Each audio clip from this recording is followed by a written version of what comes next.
Saying miracle, that's big chill. Give you zero, no good. That's a board wipe, no refill. We absolute, that's overkill. That destiny, you adopted that. I'm a hero. All right, Yugi peoples, we are here with, who is you be? Mando. Mando, what did you do today, man? Got second place at the trophy tourney, Dark Magician girl. Oh yeah, how do you like the trophy, man? It's pretty nice. It's not as nice as first place though. Congrats to Clayton. I mean, Clayton. Hey, getting the black men confused, huh? All right, any shout outs before we start the deck profile, man? Just shout outs to everyone from Limitless, Eric, Kobe. I mean, Kobe's the one that sponsors me, takes care of me. Oh yeah, okay. Shout out to Bronder, you guys, everyone, man. Okay, that's what's up, man. Yep. All right, we can go ahead and jump into the deck profile, man. So I played Spright Melfi. I figured I was on Evil Twin. Deck got kind of awkward after a while. No follow up, but at least I've been play testing around. Did you like this Vesher better than the Wild Twin? Man, I did. I like the Melfi cards. I like how interactive they got, and they got me a free negate on my opponent's turn as well as an imperm. So okay, that's what's up. To start it off, I got 3 blue, standard for sprites, 3 jet, 1 red, 1 carrot. That's pretty standard for just any sprite engine. How to play the Nimble package, of course, pretty standard. 3 beaver, 3 angler. You got how many angler? 2. Oh, just 2 angler? 2 angler. Oh, okay. Okay. Yeah. This was really nice, but I hated seeing both of these. I would draw them twice, and then pretty much making my sprint a dead card. I think I'm probably gonna side in, or I'm probably just gonna main deck the frog package to make sure these aren't bricks. Okay. Okay.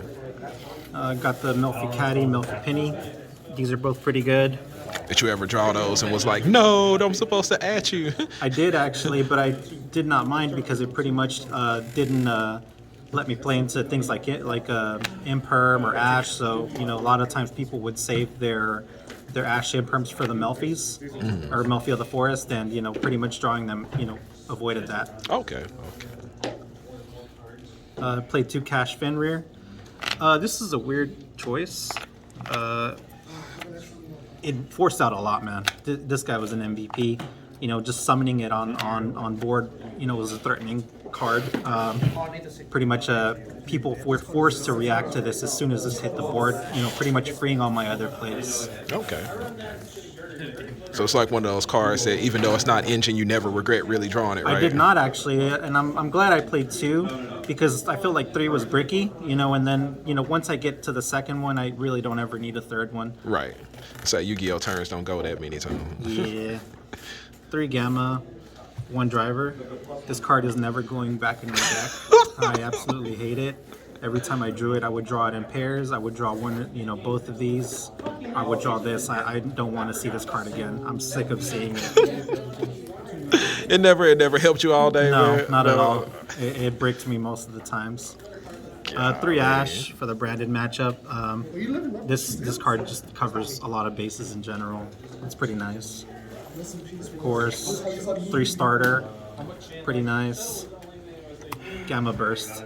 Oh shoot, not too many of them play that one, huh? I'm not gonna lie, I used to talk a lot of trash about this card, and I finally decided, I'm gonna try it out, and ever since I put this in, I've been able to OTK, either going turn 2 or into turn 3.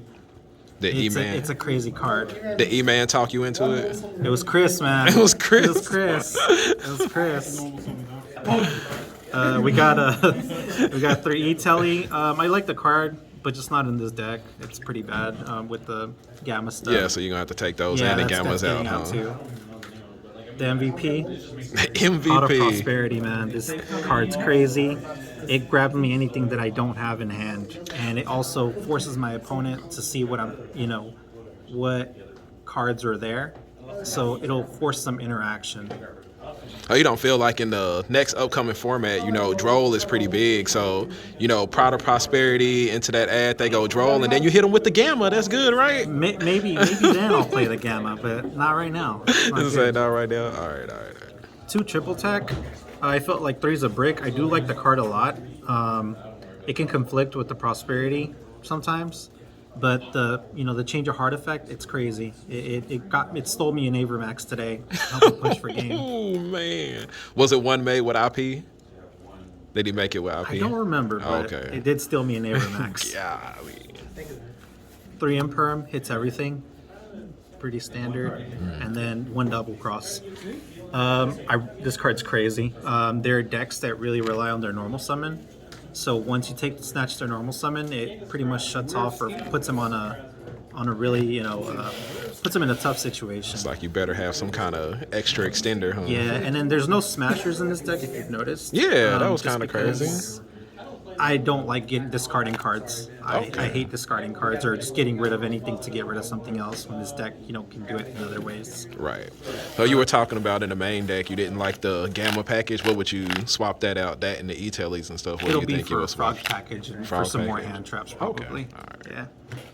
Yeah. For the extra deck, it's going to be 3 gigantic. People typically play 2, but I have to play 3 because I respect cash a lot. The deck can just tear you apart on their turn, so you have to respect it. You have to have some follow-up. Gotcha. Monobimaru, this card's crazy. It's spot removal. There's something, in simplified game states, this card can help out a lot. Just wipe what you need, attack, go into Zeus. Okay. Got the Zeus package, Downerd, and Zeus, of course. I would play a second Zeus for another spot in this deck. I'll show you right now. The Melfi of the Forest. This card's crazy. Oh yeah. So when you summon it, pretty much an imperm, and it stops their monster. This especially is relevant in a cash matchup. So when they summon their Fenrir or Unicorn or whatever, you bounce your cat, and then you summon your, you bounce your cat, and then they're forced to either respond as Chainlink 1 since they are turn player, and this is Chainlink 2, negating their monster, pretty much an imperm. Okay. And is that the one that also decreases the monster's attack to 0? No, this doesn't No. do it. Oh, That's okay. a Pit Knight, but no, Ah, I wish okay, it did. okay. That would be crazy. Mannequin Cat. This card's alright. It comes up sometimes, not too often. And then we got Gin Buster. Gin Buster's alright. Like I said, I really don't summon this. I think I'm probably either going to replace one of these two and then add a second Zeus, at least during cash format. But once, cash is out of the format, I'll probably just go back to playing 1. And then this card, man. This card was an MVP, man. It won me a game against Brandon Despia that I shouldn't have won. Oh yeah. I managed to OTK just crashing into his Chimera. Dang. Yeah, this card is crazy. This card makes the branded matchup tolerable. When they don't gimmick puppet you, right? Yes, when they don't do that. We got 2 Spright Sprint, of course. We got to respect the cash matchup, so we have to play 2. Right. This actually comes up a lot, during when you're in the grind games, which Spright struggles with grind ever since Elfless banned, so this helps a lot. We got Cerberus and Phoenix. This is for spot removal, of course. Nothing too crazy, and then Herald of Darklight to make off the Melfi. Okay. So how come no Pit Knight though? I haven't found the line to go into Pit Knight. I feel like I like more reactive cards than the Pit Knight. Okay. As for the side deck, we have 3 Nib, hits the rogue matchups, hits cash. We got Droll, hits the rogue matchups, hits things like Dark World. Dark World's a problem in my eyes. Oh That's yeah. crazy. That Either you have is the answer or crazy. you don't. Right. We have a Resonator for time. I hate that card. Yeah, this card, you can scum wins, but you get them. It's exactly what it does. Back row hate, Harpy's Feather and Cyclone, pretty standard. And this is for Dark Ruler and evenly matched. I have to respect it.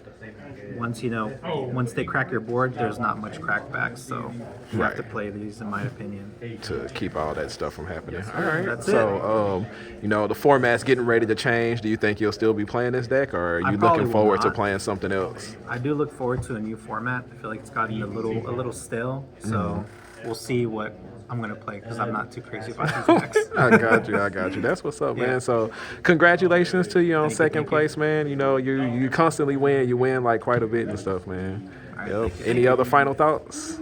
No, this is pretty fun. And like I said, congrats to to Clayton. You know, he played really well. Congrats to E-Man. He got 3rd place. He also, you know, played really well. He sacked me in Swift like 2-0. Yeah, I had no chance. So Is 2-0 really sacking somebody though, man? I don't know, man. He evenly matched me.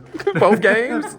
Evenly matched me, and broke my board going into the second game. With trap tricks? How do you break a board with trap I tricks, don't know how he did it, but he did it. Well, all right, man. I appreciate you. right, And thank good you, luck man. to you in the future, bro.